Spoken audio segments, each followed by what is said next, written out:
Çöldə çiçək oldum, çəməndən axış. Şimşəkdə od oldum, buludda yağış. Sirli bir göz gördüm, nurlu bir baxış. Çevrildim çeşməyə, çevrildim çaya. Səni sevmək üçün gəldim dünyaya. Mən 1000 ildən sonra da gələ bilərdim. 1000 ildən sonra da ölə bilərdim. Vaxtı başqa cürə hesablayardım, zamanı başqa cür bölə bilərdim.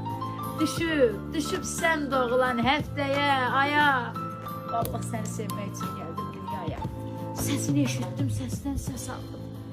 Şaqraq gülüşünlə güçəbə saldım. Sən nəfəs aldın, mən nəfəs aldım. Muştuluq verdilər günəşə, aya. Vallahi səni sevmək üçün gəldim dünyaya. Mən səni sevmək üçün gəldim dünyaya. Çöldə çiçək oldum, çəməndən axış. Şimşəkdə od oldum, buludda yağış. Sirli bir göz gördüm, nurlu bir baxış. Çevrildim çeşməyə, çevrildim çaya. Səni sevmək